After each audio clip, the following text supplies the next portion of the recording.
Welcome, everyone, to the Minnesota Association for College Admission Counseling Virtual College Fair. We are super excited to have everyone present today. A couple of housekeeping items. First of all, your camera and your microphone are off.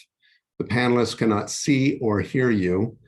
Please, if you have a question, utilize the Q&A button on the bottom of your screen. You can ask questions at any time, and it'll be up to our panelists whether they want to answer those individually or all at the end.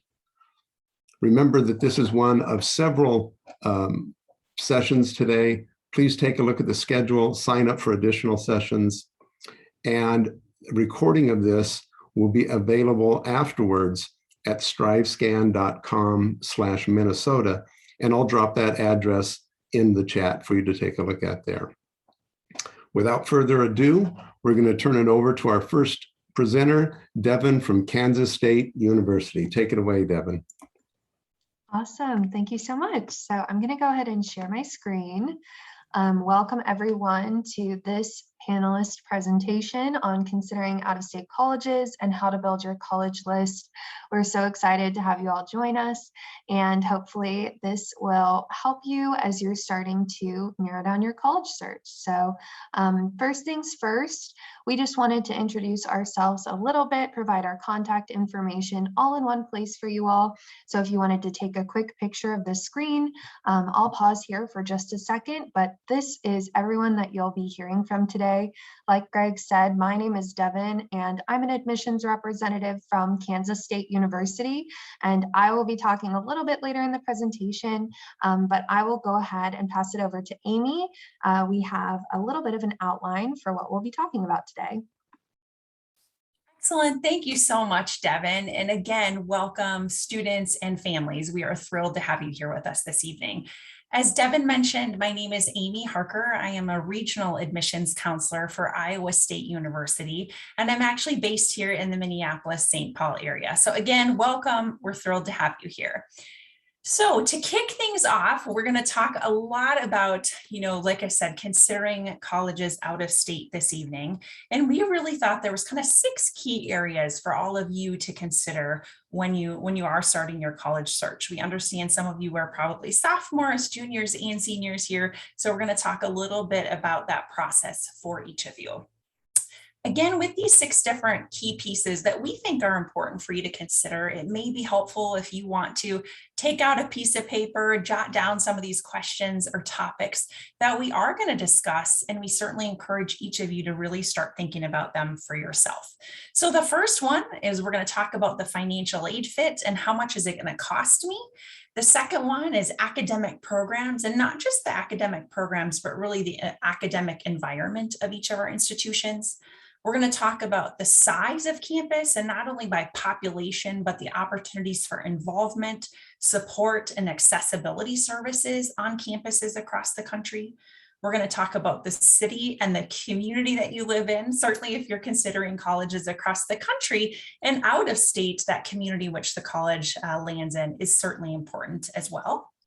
The fifth thing is we're going to talk about location and the question of how far are you willing to go away from home and what is going to be comfortable for you.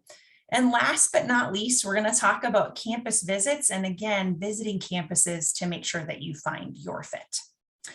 So with that, Devin, we can move on to the next slide, is we're going to talk a little bit about that financial aid process. So I'm going to dig into that a little bit further. The first bullet here that I want us to talk about is the cost of attendance. If you are like me, when you started your college search, or when you are starting your college search, one of the things that is very common for all of us to do is we look at the website and we look up the cost of attendance.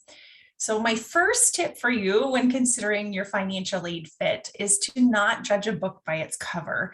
Reality is that most students do not pay what you are going to find on our websites as the cost of attendance for our institution. Okay, so that's one tip, and we're going to talk through that a little bit further here tonight, but that's what I want to start with.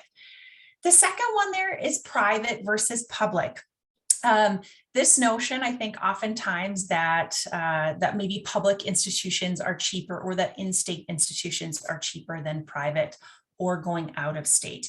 I can tell you myself, I've worked for both public and private, both small and large, and I've worked with domestic and international students. And I can tell you that that isn't always the case. And so my guess is that many of you maybe have heard some of those misconceptions, but again, encourage you to see the process through.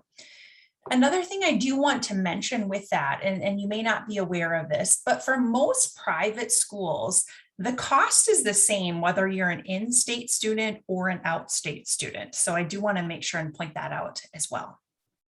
So again, I briefly mentioned in-state versus out-of-state. And again, I myself, as I mentioned, work for Iowa State University. So I do work for an out-of-state institution.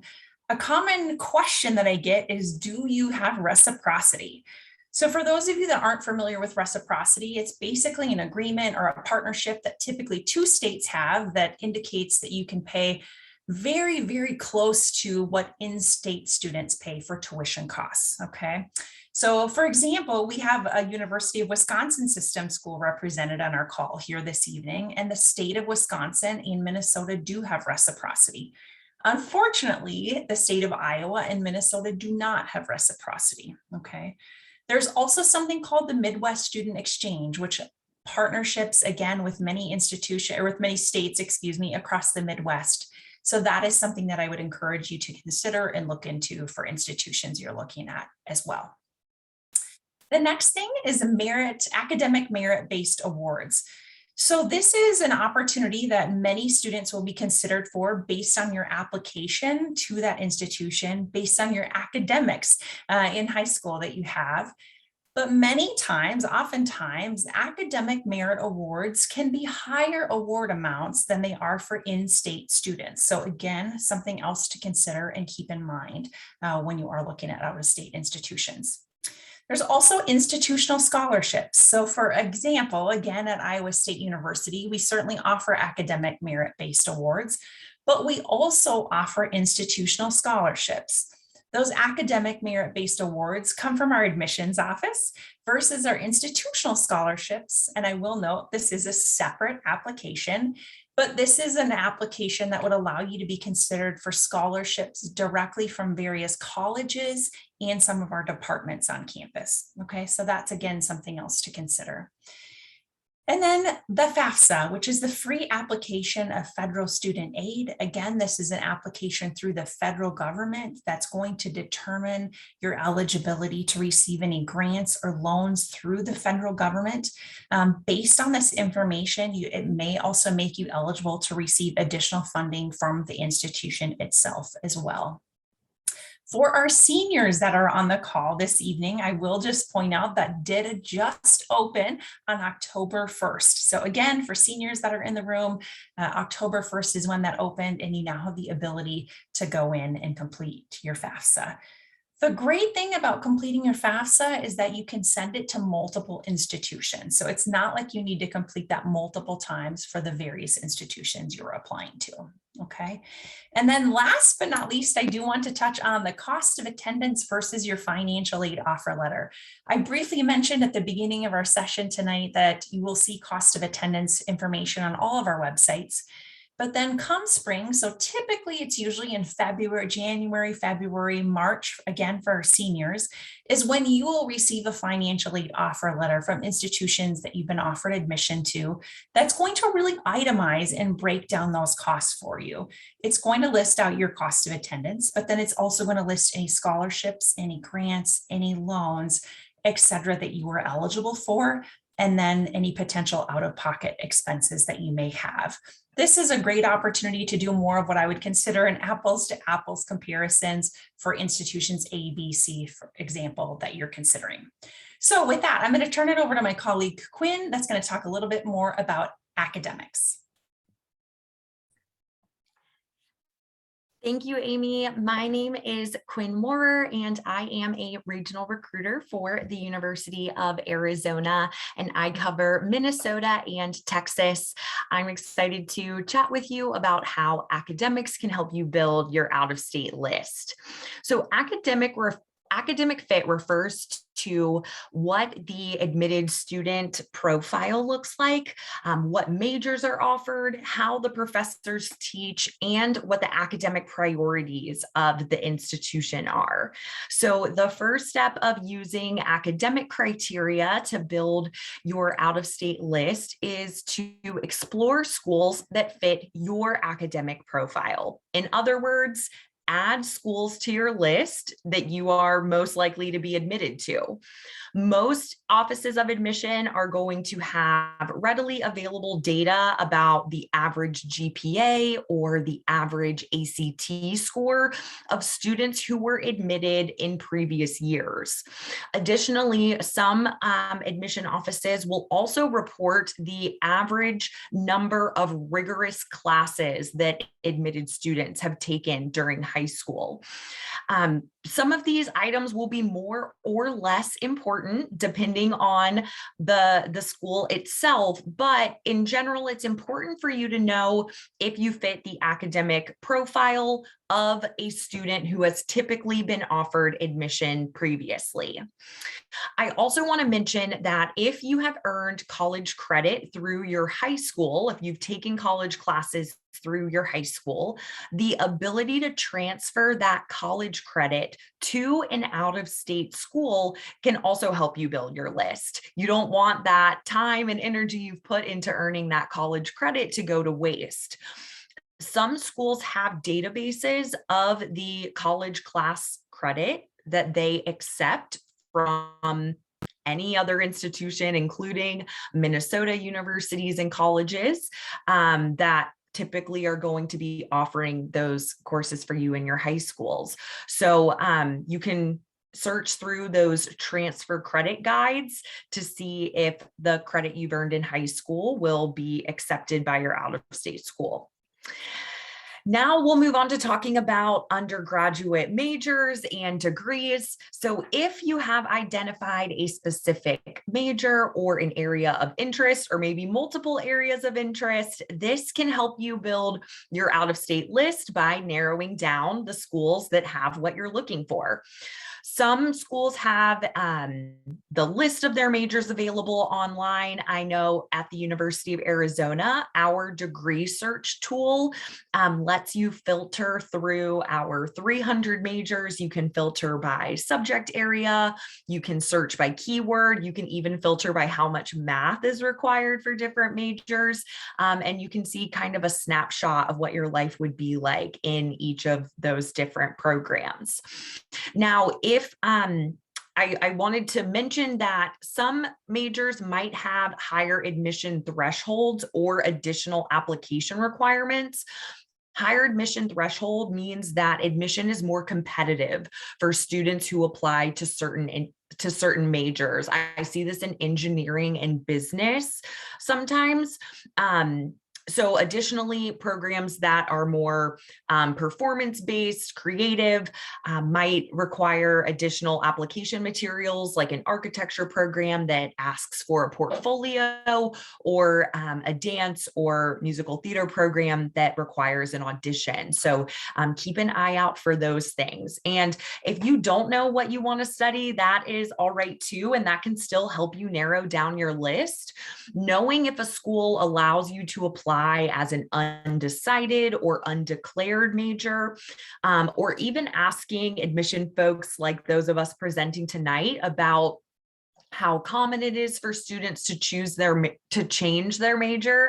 How common it is for students to change their major can help you figure out if a school is going to be flexible and supportive as you navigate finding your major of choice. And then finally, for our academic environment, you can use facts and figures like the average class size and student to faculty ratio to get an idea about what the classroom experience and the academic environment feel like. These can also help you understand the availability of professors. And it can be helpful to think to yourself what kind of classes you learn best in. I know we are offering up some questions for you all this evening that you can add to your toolkit. So a few questions to ask yourself that can help you understand the academic environment that's right for you. Those include, do I prefer to work individually, or do I like classes that are more collaborative?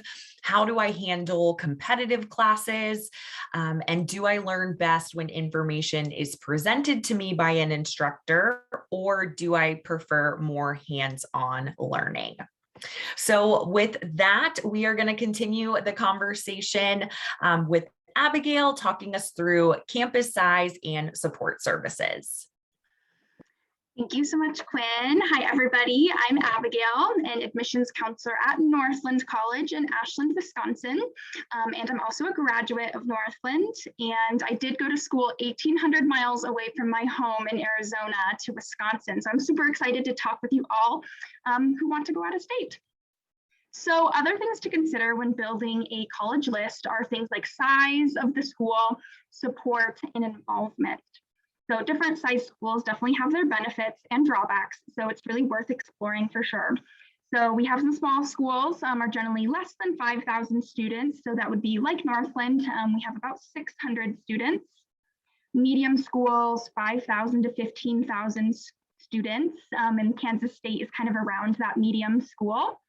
And large schools, like the University of Arizona and the University of Iowa, about like 30,000 students.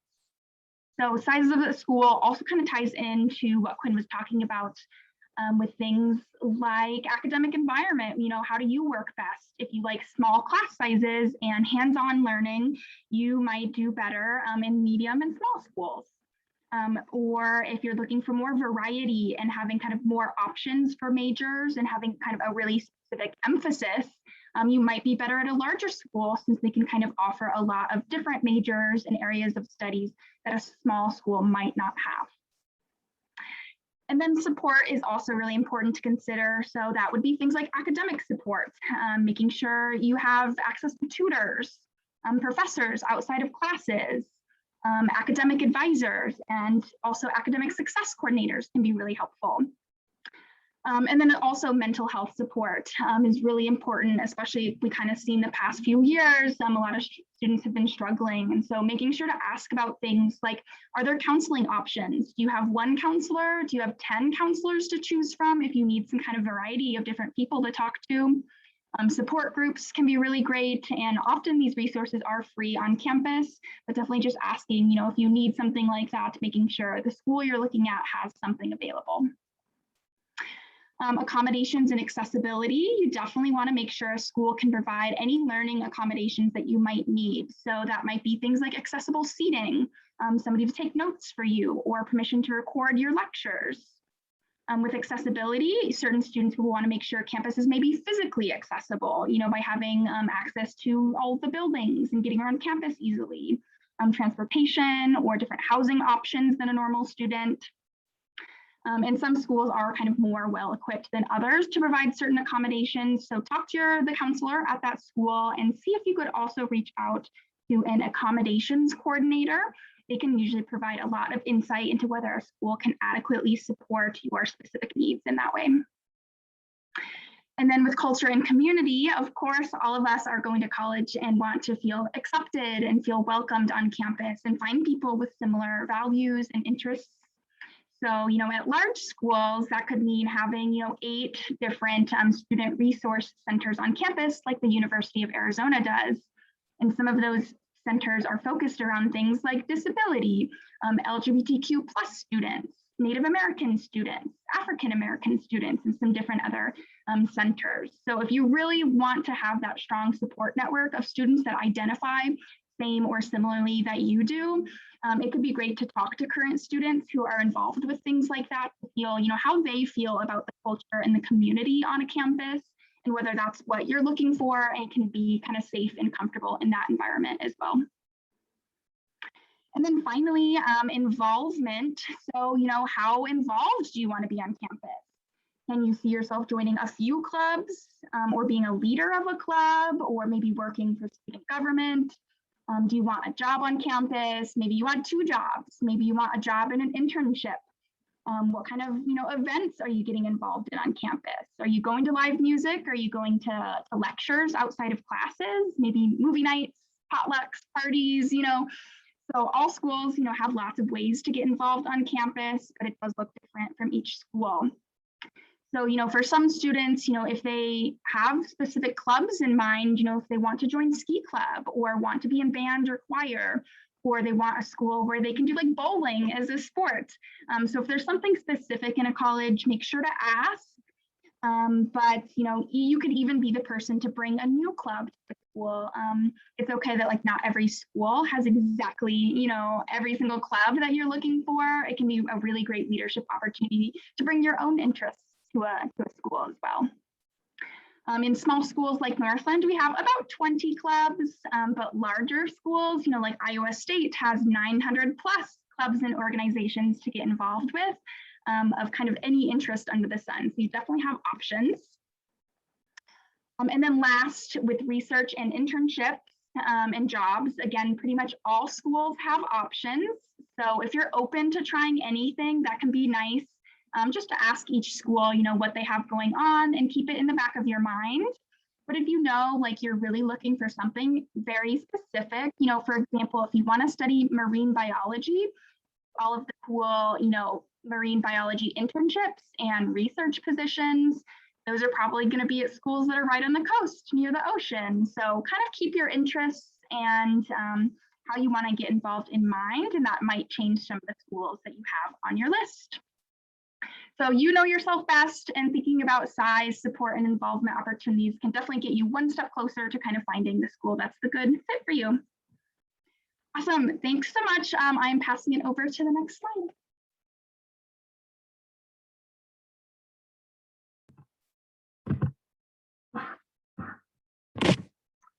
Hi, everyone. My name is Christina Conroy. I work at the University of Wisconsin-Milwaukee in Milwaukee, Wisconsin. I'm just going to sort of be talking about what city and community you would like your college or university to be in. So what's the surrounding area of it like? What you sort of imagine the surrounding community of your college. So for example, there's lots of, really large colleges and universities in smaller cities and towns, or there's, larger, let me backtrack, excuse me. There's larger universities in smaller towns, large universities in big cities, small universities in big cities, small universities in small towns. So you kind of have to ask yourself, what do I want the city that my college or university is in to sort of be like? What do I want it to offer? Do I want it to be urban, rural, large, small city, small town?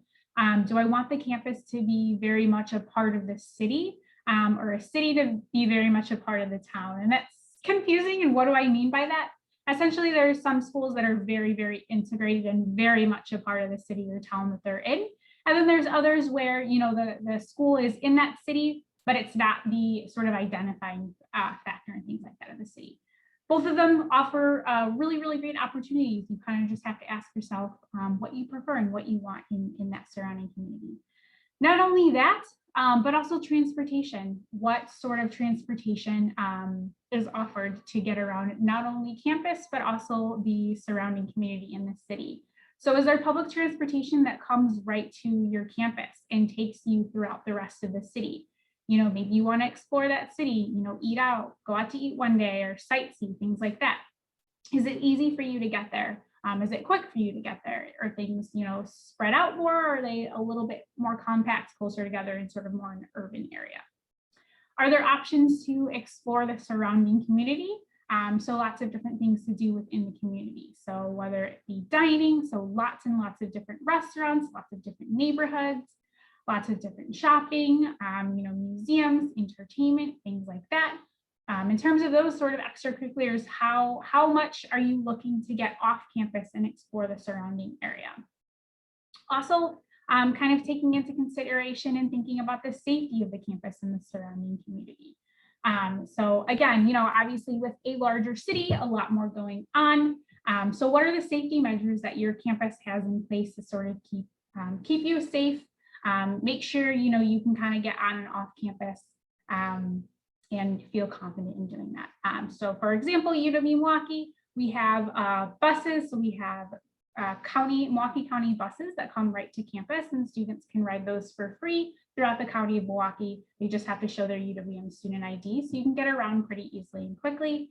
In terms of safety, we also work very, very closely with the Milwaukee Police Department as well as the campus police. We also have lots of schools have these as well. So it's sort of like our version of Uber. And essentially they will pick you up, X amount of miles off campus, no questions asked, and drive you back to whatever location you're requesting. So again, it's like Uber, but typically it's run right out of the university. So lots of schools will offer that, especially in sort of larger cities and larger areas. So these are kind of all really important questions to ask yourself and things like that when you're considering looking at your school. You kind of want to look at that surrounding community, because that's very much going to be a part of the university and sort of your overall experience at that school. I will pass it on to Devin to talk a little bit about location. Myself. Awesome. Okay, so I'm back, Devin, once again from Kansas State University. So once you figure out the type of community that you're looking for, it's important to determine how far away from home you're willing to go. You joined this panel today, so you're probably looking at adding some out-of-state colleges to your list, which is really exciting. But where exactly should you be looking? This is your time to really think about what you're comfortable with when it comes to distance. So are you wanting to go to a college somewhere where you can drive home on the weekends if you feel like it? Or are you okay with only traveling home once or twice a semester or even a year? It's ultimately up to you to decide how far you're willing to go.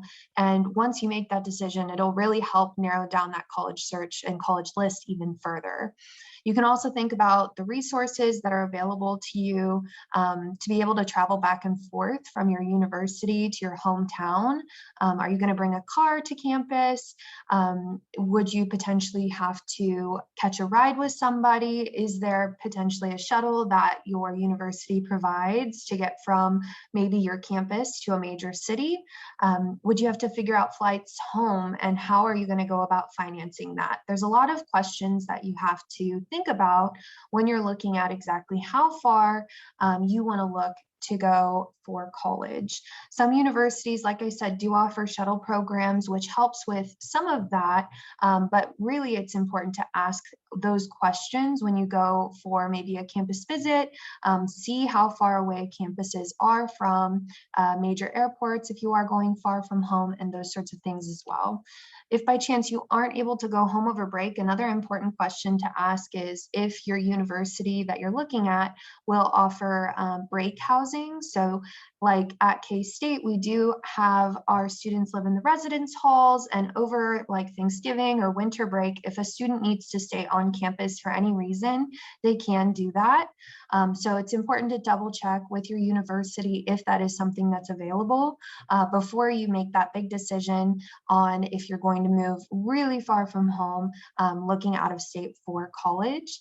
And then also while you're at a campus for over those break periods, it's important to make sure you still have that community that drew you to the university in the first place. So are there still going to be other people in town in that surrounding community as well? Or does everyone pretty much go home on the weekends, go home over break, those sorts of things? Some benefits to going farther from home for college are the independence that you'll gain from being on your own in a new place. Also the new cultures and experiences, meeting people from all walks of life and having that more global perspective in your time at college. You'll have the opportunity to grow and gain new perspectives, and you might even like the area that you go to for college so much that you decide to stay. For example, I've called Manhattan, Kansas my home for the last 6 years now. After I graduated, I stuck around. So you never know if that might be the case for you as well. But all of these are really important questions to ask, and maybe even looking at a specific region of the United States as a potential for you when looking at location and exactly how far from home you want to go. So that's all from me, and I will turn it over to Laura for this last question. Good evening, everyone. Thank you once again for joining us. My name is Laura Nelson. I am with the University of Kansas, and I am based here in the Twin Cities area and work with all students from Minnesota. I'm also a KU grad. So again, it's definitely an honor for me to speak with all of you about KU. Okay, so I'm going to actually wrap us up today and talk about the infamous campus visit. And talk about how to decide how to visit campus and how that process actually works, and how that plays a big factor into the fit and feel of the college that you choose. So first bullet point, I got to state the obvious: sign up and go. Easier said than done in some cases, but I will say, all the institutions I've spoken to today, we all have resources right on our website that allow you to just hop on and see different tour options that we have on our campuses. So usually that's going to include some sort of tour of campus, whether that's, walking or on a bus with a guide that's showing you, what buildings are what. Probably a presentation as well, most likely from an admissions rep, like those of us you've heard from today. And a lot of times it's also going to give you guys the opportunity to see some of the dorms, which is very exciting, or perhaps an on-campus apartment or any other on-campus living arrangements that institution has to offer. The other thing that we all really recommend you guys do when you do go to campus is to eat in a dining hall. I'm sure all of us could go on and on about all of our favorite places to eat on our campuses. But it's really an important factor, because if you go to that school, you're going to be eating that food in that dining hall probably 5 days a week for 4 years. So it's just something to think about, and really another thing to add on to your campus visit experience. And then, of course, as long as you're making the trip to campus, we want to make sure that you're meeting with your academic department of interest. So, for example, if you're interested in engineering, there's probably going to be an opportunity for you to meet with someone from that department, and you're probably going to be able to see some of those cool engineering labs and research areas. If you're interested in theater and dance, you're going to probably be able to see that stage where they're performing. And it's just a really important thing to add on to your visit, because again, this is going to be the space where you're going to be spending a lot of your time in classes. So definitely all things to consider when making this trip. The other thing that I'd recommend too is go with a friend. Even if you've got someone that's not quite sure if they're looking at KU or Northland or whatever it is, say, hey, do you want to come along? I'm going to go anyway. So I do work with a lot of students that do that, and I think that can be helpful too. Another main point that we like to get across is just please talk to us. We'd love to help you in any way we can to make sure that you are getting signed up for the right visit for you. So for example, a lot of schools have different types of visits. Some, are just geared towards admitted students. Some might be geared just towards first generation students. So we just want to make sure that you're going to be in the right type of visit for you. And then also we love to give you recommendations for hotels, restaurants, shops. We want to make sure that when you're visiting campus, you're of course seeing the campus, but we really want you to see the town as well. There's a lot more that comes into play than just the building on campus. We really want to make sure you're experiencing the entire town or the entire city and really getting to know what that has to offer, because again, you're going to be living there for at least 4 years. So we want to make sure that you're going to be able to find things that interest you in that place. And if you're sitting here like, you know what, I'm thinking about my schedule and with work and sports and class and all the things, like, I just don't know if this is going to work for me to visit all these schools that I want to. That's okay, because if COVID brought us anything, it was the land of virtual visits and just virtual connections. So it really is a positive. We've really had to adapt in this new day and age. So I know all of us have virtual visit options that I really, really encourage you to take a look at and explore, because this is also an opportunity for you guys to maybe see more institutions than you would have been able to prior if they only offered visits in person on campus. So please take a look at that. Again, speak with us, and we are more than happy to connect you with a virtual visit or a meeting with an academic department virtually as well. So that's all I have for visits. Devin, if you want to go to the next slide, awesome. We just wanted to provide our information one more time with all of our emails up there. And thank you so much for joining us tonight. We wish you luck on your college search. I know it's a big and sometimes scary process. So I think we do perhaps have some time for questions if there are any from the group.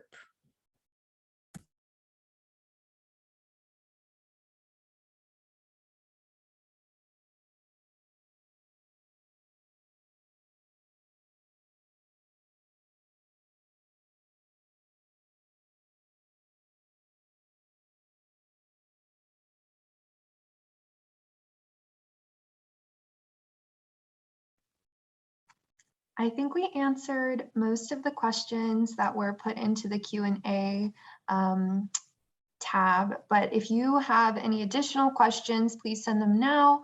I think a really good one that was asked toward the beginning was about the FAFSA. So that is an abbreviation for the free application for federal student aid. And you can fill that out once and send it to a bunch of universities. That's really helpful for student loans, grants, and work study. I know that was mentioned a couple times throughout the presentation. We understand that financing your education is a really big deciding factor for students, and that's just one of the resources that will help you along the way. There were also some questions about like academics and what schools might look at when it comes to admission. So I don't know if other people want to chime in with maybe more information about like their admission process and what they do look at as far as admitting students.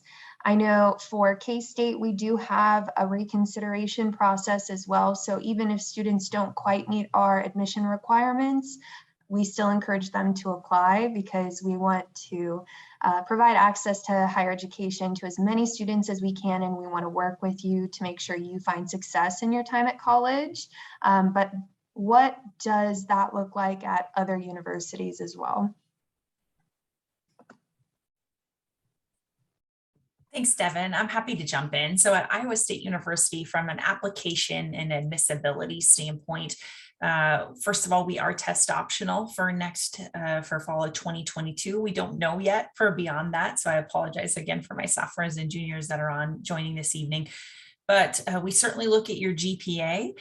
For those of you that submit a test score, and want us to use that, we certainly can. Otherwise, for those that don't, or even if not, if it's in your best interest, we will take a look more closely at your GPA then in those core classes. So your core classes are really important to us, making sure that not only are you meeting requirements, but also rigor. I know someone else had asked about, if I maybe didn't do quite as good my freshman year. A big thing that we're also all looking for is positive trajectory, right? Is that we can see positive trajectory and great movement in those grades that you're receiving. We certainly understand that many of us have had a blip or maybe one bad term or maybe a bad year even, but are we moving in the right direction? And we would much rather see a blip in the radar a freshman year versus the opposite of that. Maybe we started really strong our freshman year and we're going the opposite way. So again, for us, we're going to pay close attention to that GPA, and those core classes are going to be a big thing that we're looking at for admissibility.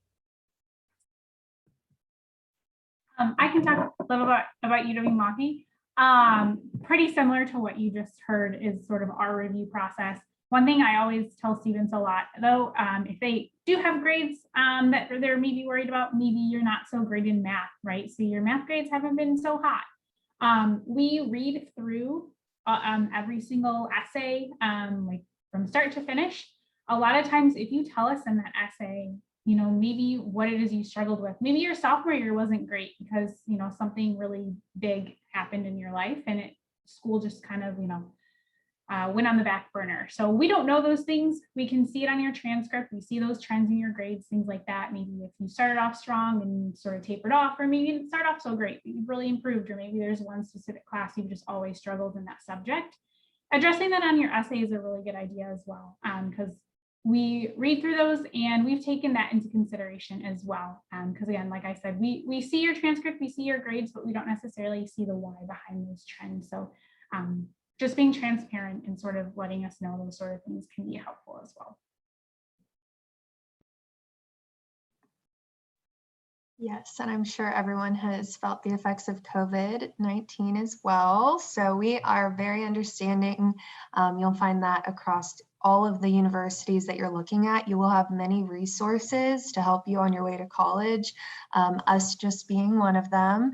But don't hesitate to reach out to your admissions representatives, your counselors at these colleges, because even if they don't know the answer to your questions, they will get you to someone who will know the answer to your questions. We are here to help you. So if there are any other questions, please feel free to send them in the chat. If not, we really appreciate you all joining us today for this panel. And we will stick around for just a little bit. I don't know if Greg had any closing words, but thank you again. Thank you, everyone. And I will just share my final screen here. Thank you for joining us. Thank you, panelists, for a great discussion. When you close this window, just as a reminder, there'll be a link to a very quick 5-question survey, and we'd appreciate any feedback you could provide. We encourage you to check back on the schedule to see if there are any additional sessions. It's not too late to sign up, and there are several sessions after this. And remember, you'll be able to find this session's recording as well as all the other session recordings at strivescan.com/Minnesota. Thank you, everyone, for a great presentation, and have a great night.